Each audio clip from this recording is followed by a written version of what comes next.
Message जाता है हमारे ब्रेन के पास में, और ब्रेन से वो मैसेज जाता है कहाँ पर, उस पर्टिकुलरली व्हाइट ब्लड सेल्स। वहां पर जाने के बाद में वो टी सेल्स उसको फाइंड आउट करता है, और उसी प्रकार से जब सेकेंड जो हमारा गुड बैक्टीरिया रहता है एसिचेरिया कॉलिस करके, वो क्या करता है कि जो हमारे गट के सिस्टम को, जिसमें K2 नाम का विटामिन, जो K2 नाम का विटामिन है उसको सक्रियता से निभाता है, जो हमारे बैड बैक्टीरिया को चेक करने के काम में आता है। उसी प्रकार से जो भी वायरस और बैड बैक्टीरिया हमारे खाने में या हमारे श्वास के द्वारा भिन्न भिन्न प्रकार से हमारे शरीर में जाते हैं, उसको ट्रेस करता है। फिर उसके बाद आता है हमारा लैक्टोबैसिलस बैक्टीरिया। ये लैक्टोबैसिलस बैक्टीरिया क्या करता है, हमारे विटामिन और न्यूट्रिएंट्स को प्रोड्यूस करता है और हमारे इम्यूनिटी को बूस्ट करता है। सबसे महत्वपूर्ण रोल यहाँ पर किसका हुआ, सारे चीजों के महत्वपूर्ण रोल है, लेकिन यहाँ पर जब हम बार बार इम्यूनिटी की बात करते हैं तो लैक्टोबैसिलस जो बैक्टीरिया रहता है उसकी अहम भूमिका होती है। अब ये तो हो गए दोस्तों की गुड बैक्टीरियाज की फैमिली।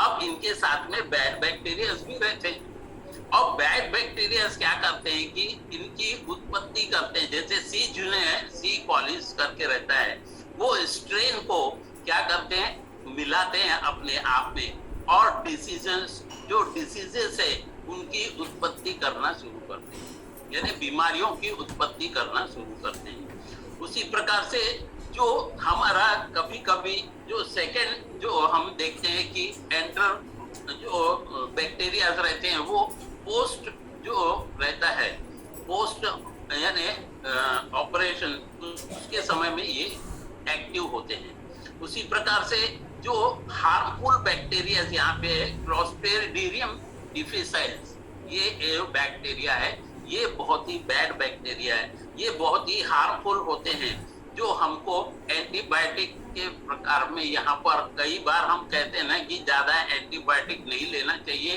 क्योंकि उसका कारण यही एक होता है दोस्तों। अगर एंटीबायोटिक का सेवन हमने ज्यादा किया तो डिफरेंट टाइप्स की बीमारियां हमको खत्म तो होती है, लेकिन उसकी दूसरी उत्पत्ति भी होना शुरू हो जाती है। तो यहाँ पर दोस्तों अब हम देखेंगे कि ये बैक्टीरिया का जन्म हमारे पास में कहाँ से होता है। तो दोस्तों बैक्टीरिया का जन्म कहाँ से हो रहा है, माता के गर्भ से, यानी कि जब बच्चा गर्भ में रहता है, अगर उसके गर्भ में जो पल रहा जो शिशु है उसके माता के पास में अगर गुड बैक्टीरिया है तो वो उस गुड बैक्टीरिया को मैक्सिमम एब्सॉर्ब करे। ये होता है उसका 80 to 90% ऑब्जर्वेशन। जब एब्सॉर्ब अगर उसने किया गुड बैक्टीरिया तो हेल्दी बेबी हमारे पास में, हेल्दी मेटाबॉलिक जो है वो आउटकम हमारे शरीर से बाहर आता है, यानी महिलाओं के शरीर से बाहर आता है। लेकिन वही चीज अगर महिलाएं जब प्रेग्नेंट होती है उस समय अनहेल्दी अगर डाइट फूड के वो शिकार होती है तो उनके शरीर में बैड बैक्टीरिया ज्यादा होते हैं, और जब वो बेबी का बर्थ होता है उसमें क्या होता है कि एडवर्स मेटाबॉलिक जो है वो वहां पर एंटर हो जाते हैं, जिससे कि वो अनहेल्दी बेबी ग्रोथ होता है। अब यहाँ पर ये तो हो गया 80 to 90%, लेकिन 10% जो होता है जैसे ही बेबी का बॉर्न होते हैं, जब उस समय उसका सराउंडिंग, उसका एटमॉस्फेयर और वो उसका रहन सहन, ये सारे चीजों के ऊपर में डिपेंड करता है, जो 10 to 20% उसके ऊपर में इफेक्ट करता है। अब यहाँ पर दोस्तों आपने तो अभी तक समझ लिया होगा, अगर अच्छे से समझ में आएगा तो आपका बहुत बड़ा सौभाग्य है, आपने नोट किया होगा तो भी आपका सौभाग्य है, और नहीं नोट किया होगा तो आपका दुर्भाग्य, क्योंकि ये चीजें बार बार नहीं आती, न ही कोई डॉक्टर्स आपको समझाता है फ्री में। तो यहाँ पर क्या होता है कि अगर आपका गट सिस्टम अनहेल्दी होगा तो हमको क्या क्या प्रॉब्लम्स आएंगे, आपको कैसे यहाँ पर चेक करना है। तो आपका एब्डोमिनल जो है पेट में दर्द होना शुरू होगा, ब्लॉटिंग शुरू होगी, लूज मोशन शुरू हो जाएंगे, कॉन्स्टिपेशन का कुछ प्रॉब्लम आएगा, किसी किसी को यानी हार्ट बर्न हो जैसा लगेगा कि मुझे ऐसा जलन सी महसूस हो रही है, ये बताएंगे। किसी किसी को नौसिया और वोमिटिंग की शिकार होंगे। अनवांटेडली क्या होगा कि वेट गेन होना शुरू हो जाएगा, कुछ न खाते हुए भी वेट गेन होना शुरू हो जाएगा। उसी प्रकार से आपके स्टूल में ब्लड आना शुरू हो जाएगा। ब्लैक स्टूल अगर होता है तो इसका मतलब आपका जो गट है उसमें ब्लीडिंग हो रही है। सीवियर वोमिटिंग शुरू हो जाएंगी, फीवर आएगा, सीवियर स्टोमक जो है हमारा पेट का दर्द शुरू हो जाएगा। और ये सारे प्रॉब्लम्स आने का एक ही कारण है दोस्तों, आपका गट सिस्टम कहीं ना कहीं गड़बड़ हो रहा है। इसमें एक और महत्वपूर्ण ये जो बात कहना चाहूंगा कि इसको सेकंड ब्रेन क्यों कहा गया है। तो दोस्तों जो गट रहता है ना, वो गट में जैसे हम फूड खा रहे हैं उसके अंदर आ रहा है, तो वो गट क्या करता है कि तुरंत मैसेज भेजता है कि इसको ब्रेन। जैसे फॉर एग्जांपल एक मैं बात बताना चाहता हूँ, अगर आपका यानी कॉन्स्टिपेशन अगर आपको है, आपका फ्री मोशन नहीं हो रहा है, तो आपका मूड स्विंग कैसा होगा।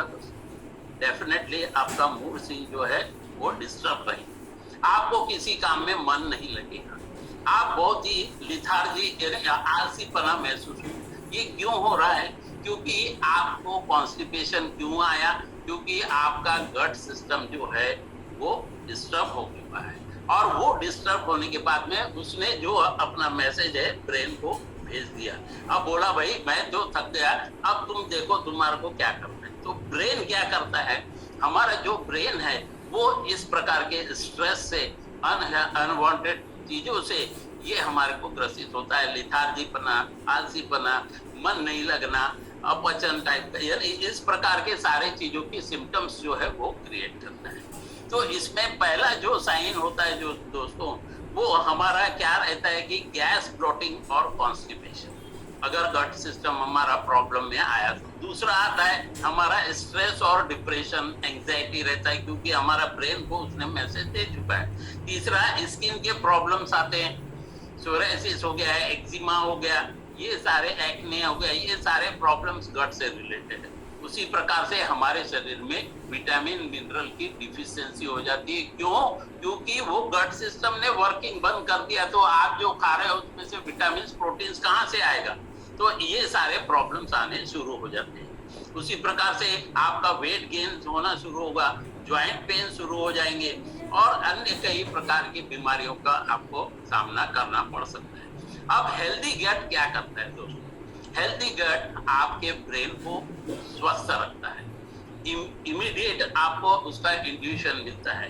देखिए आप जब भी आपका पेट साफ हो गया, मोशन क्लियर हो गया, तो आप बहुत ही एक्टिव लगने लगे।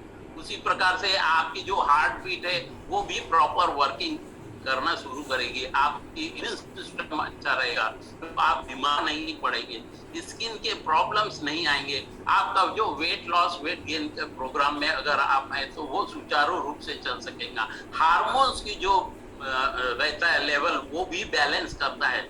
इसमें जो सेरोटोनियम हार्मोन्स है, जब हम हमारा गट सिस्टम अनहेल्दी होता है तो सेरोटोनियम हार्मोन, जो हैप्पी हार्मोन्स कहते हैं, जो उत्साह रहता है हमको, वो खत्म हो जाता है, हम हमेशा अनहेल्दी फीलिंग होते हैं। और ये इसी प्रकार से जो हमारा न्यूट्रिशन का एब्जॉर्प्शन जो रहता है, विटामिन न्यूट्रिशन, ये सारी चीजों का जो एब्जॉर्प्शन होता है वो अच्छा रहता है जब हमारा गट हेल्थ अच्छा रहता है। इसी प्रकार से अगर आपका गट सिस्टम अच्छा है तो जो कैंसर के सेल्स जो डेवलप होते हैं वो भी नहीं होते। आज की स्थिति में अगर जिस भी व्यक्ति को अगर ये कैंसर के सिम्टम्स आ रहे हैं तो उनको पहले हमको क्या देखना है कि उनका गट सिस्टम हेल्दी है या नहीं।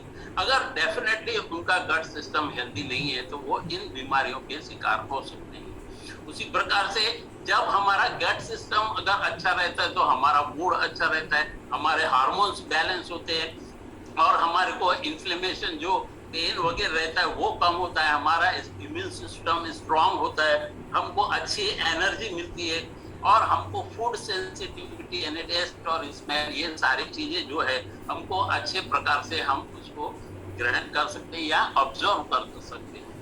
आपको यहाँ पर एक चेकलिस्ट बताया गया है कि आपका गट हेल्दी है या नहीं, ये आप भी चेक कर सकते हैं। क्या आप चेक कर लिए कि आपको हमेशा कॉन्स्टिपेशन रहता है या आप हमेशा डायरिया के शिकार होते हैं? क्या आपका मूड स्विंग हमेशा चेंज होता है, थकावट महसूस होती है, किसी काम में मन नहीं लग रहा है? क्या आपके मुंह से बैड ब्रेथ आती है? बोलते हैं जब तो जो हमारे